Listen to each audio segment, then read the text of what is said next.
Hello everybody, this is Chuck Wiger, State Senator for the area. Today I'm very pleased to have with me Melissa Sonnek, the principal of Edgerton Elementary.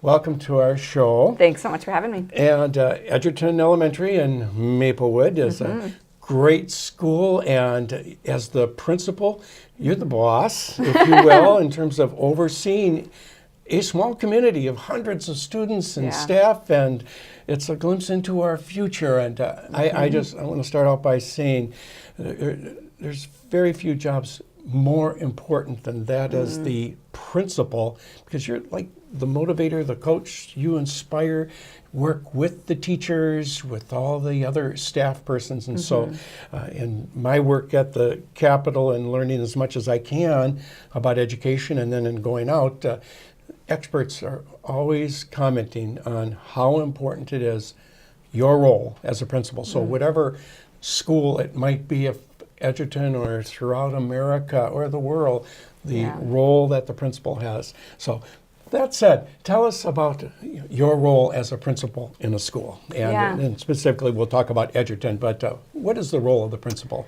Well, first, thank you. I appreciate your kind words about the value of education. It is really a noble race, and it is it just fills me with optimism and hope for our future. Last weekend, I was reading our teachers' goals for the year, and it brought me to tears because I was so proud of them. When I see the high expectations that they have for themselves and the high expectations that I have for our kids, it just renews my faith in humanity. So it's a high stakes profession, but it's also incredibly rewarding and just a privilege to serve. In terms of the role of the principalship, I feel like the role of the principalship has really evolved over the last decade or so. I feel like the principalship used to take on more of a manager role, and it's evolved to more instructional leadership. Really, the function of a school is learning. So we need to make sure that we're allocating our time in a way that impacts learning and student achievement. But I think a critical part of that is the heart work. And anybody who works in schools will talk about the importance of relationships. Yes. One of my core values is love. And I vow to love people before I try to lead them. And I think that love is something that we don't talk enough about in schools, but that's really what it's about, right? Love for our students, love for our families, love for our staff, love for learning, love for our community. I once heard a quote that love is the selfless act of developing others. And if that's true, then our schools should simply ooze with love. Yes. And so I think being a principal is a lot like being a parent. It's a lot like being a mom. Instead of having my 5 kids, I've got 500.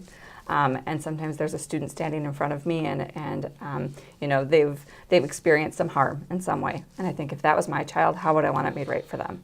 Or they've done harm in some way, and I think if that was my child, what would I want them to learn from this situation? So it's not just the academics. The academics are critical, right? That's important.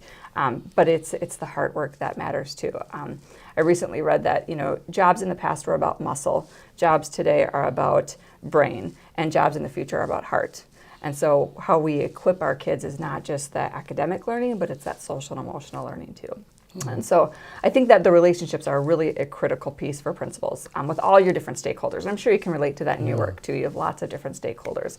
And so it's kids, it's staff, it's families, it's the community.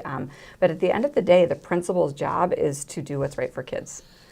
And so I feel like the role is shifted in terms of there's still the management portion of the job, but it's about instructional leadership and making sure that my teachers have the skills that they need to be the very best teachers that they can be.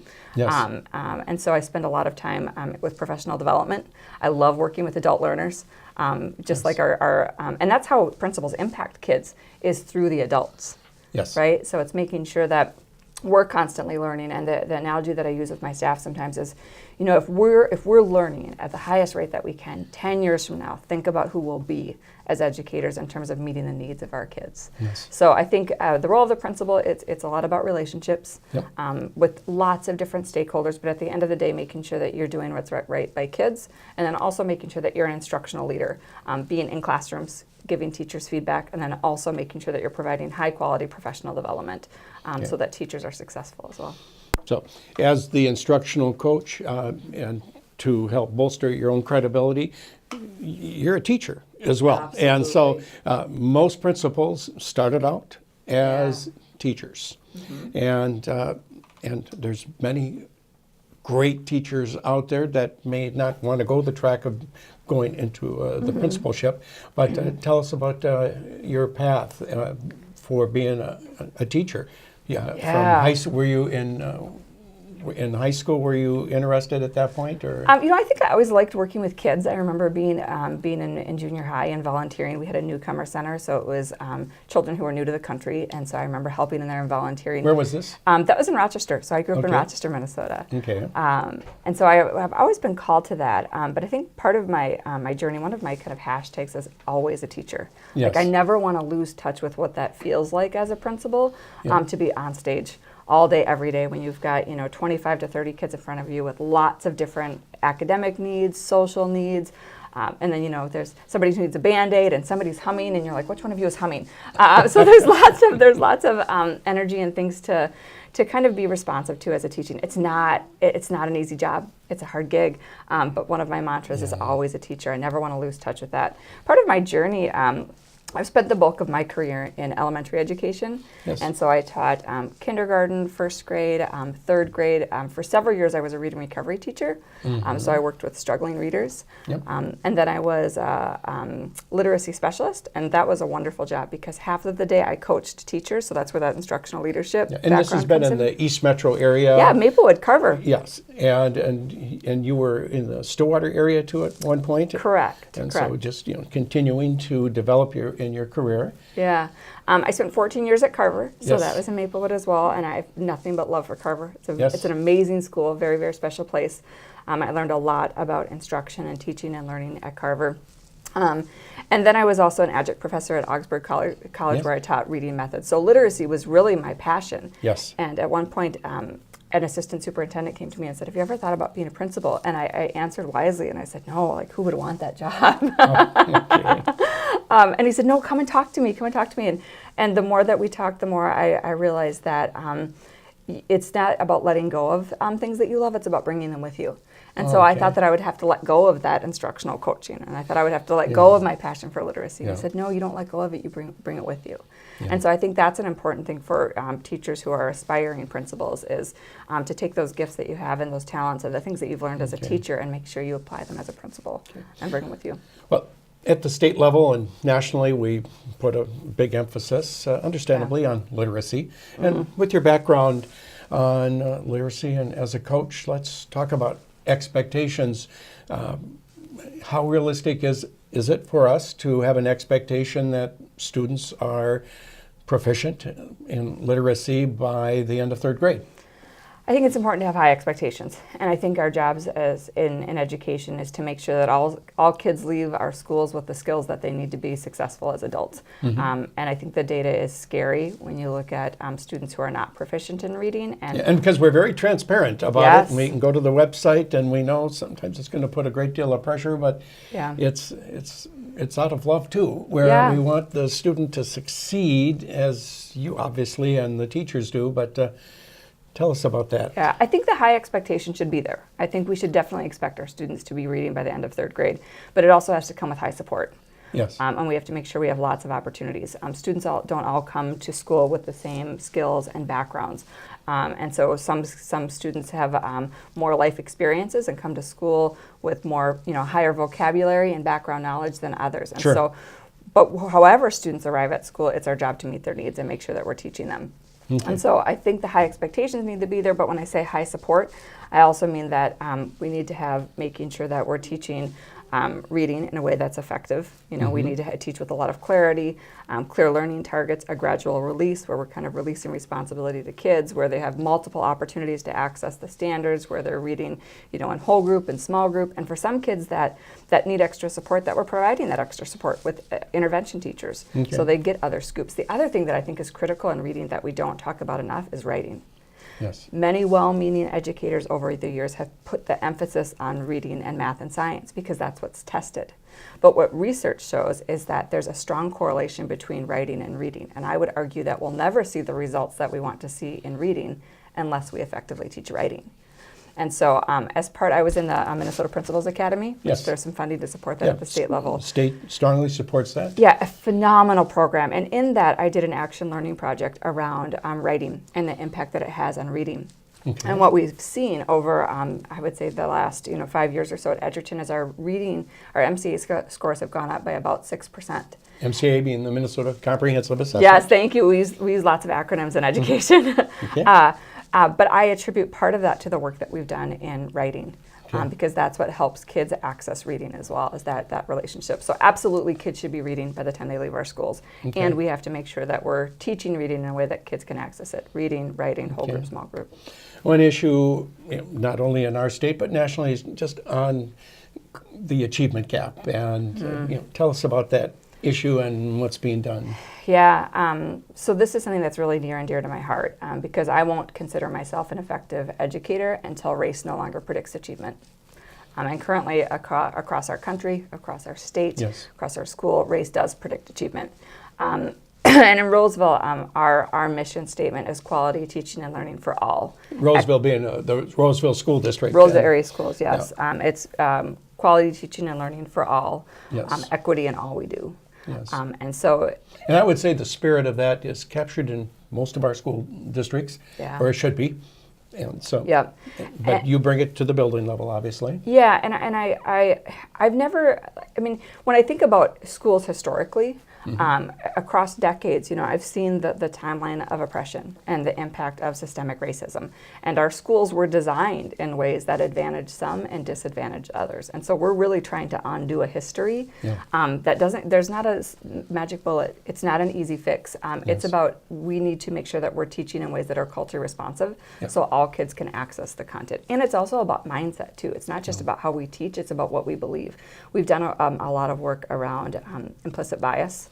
And bias exists. It's very real. It's within all of us. And so we've done work around culturally and linguistically responsive teaching to make sure that we're changing our practices so that all students leave our schools teed up with the skills that they need to be successful in life. And I feel like it's something that every school, every district across the state, we have to come together and do this work. And I don't know if you're familiar with Reimagine Minnesota. Yes, yep.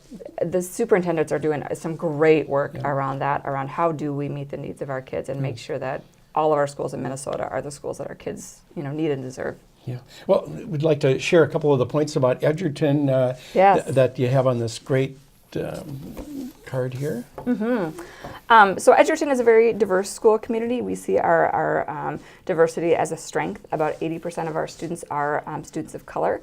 And 80%? 80%, yep. And so above the doors of our school, it says we are an inclusive school family. Yes. You belong with us. And I want to make sure that all of our students have that experience and they feel that true sense of belonging. Yes. But I also think that it's really exciting to watch our kids build relationships with each other across differences. Yes. I think that's something our world needs right now, is to build relationships across differences and make connections and work together. Another element at Edgerton that is unique, something that's unique about our school, is the work that we've done with computer science and coding. Yes. And I know that you've come out to visit for some work that we've done around that. So it started with the work that we did around the Hour of Code. Yep. And what we talked about was, our students need to leave our schools with a strong foundation in computer science and coding. We want to prepare them for the jobs of the future. There's a statistic that I think in 2020 there'll be 1.4 million computer science jobs and about 400,000 people who have computer science degrees. So there's going to be a gap there. And there's also a gap for people of color and for a gender gap for women as well. And so we want to make sure that our kids have a strong foundation in that. And so we created a computer science innovation team. That's a team of teachers that developed a curriculum and scope and sequence of coding, kindergarten through 6th grade. All of our kids code with a minimum of 8 to 10 exposures per year. So that's really exciting work. Yes. We also at Edgerton, this talks a little bit about Eagle Pride. And so this kind of circles back to what I was saying about the social and emotional. Eagle being the mascot. That's our mascot. Yes. We are the Edgerton Eagles. That's right. And so Eagle Pride is really about positively reinforcing the behaviors that help students be successful at school. Yes. So responsibility, respect, empathy, and safety. And we have Eagle Pride tickets that students are given when they're kind of caught displaying those different behaviors. Yes. And I say caught in a good way. Yes. And they can earn different social rewards. The big social reward that kids are excited about right now is fine dining in the cafeteria. Yes. It's a tablecloth and fake candles and a mint. But they get very excited about it. Yeah. But just to positively reinforce those behaviors that are going to help them as scholars. And just making sure that we're meeting the needs of all of our students. Edgerton is a school that I feel really proud to serve, and I'm just really lucky to be a part of it. This is my 5th year at Edgerton, and in my first week there, I called my husband and I was like, I think I got really lucky. Because it's just a school that has really high expectations, but also loves each other and takes really good care of each other and our kids and families as well. Well, wonderful, the love that you have for teaching, for your staff. It just radiates here. And I know when I visit the school, I sense that when I first come into the various programs that you have. So congratulations on your career. And we wish you continued success. And for people that are in your area that would like to learn more about the school, there's always opportunities for volunteering, or maybe you'd just like to take a glimpse at our future. Yes, come in, take a the tour. future is in the schools, and they may be taking care of you someday. In fact, they will.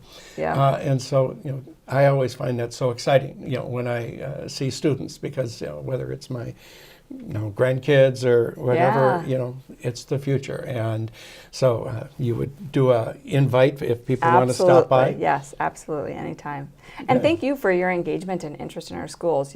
I've been at Carver, which is in Maplewood, and Edgerton, which is in Maplewood, and so I've always seen you just very active and engaged in the schools. And we've got a picture hanging up with our kids and with you at the Capitol, and I know you're coming to our groundbreaking event for our new construction that's coming up and our Veterans Day Assembly. So I just think it's really powerful when kids see leaders in our schools and the message that sends to them, that they matter and they're important, and that our schools are supported, not just at within the school and the community, but a larger a state community as well. Well, thank you, and it's an honor to do that. And any concluding words for our viewers just about the importance of education?